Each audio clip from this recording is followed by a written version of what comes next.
All right, we're gonna try to start this thing up because I was having starting issues. The battery does not look dead at all.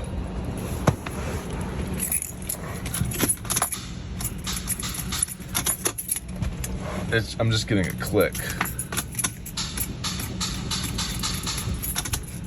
Sounds like the starter. There's a relay or something. Well guys, got some bad news. We overheated the Land Cruiser yesterday because the heater T failed, and now the car only does this when I go to start it. Just a click. So let's see if we can get to scan. No codes are ready.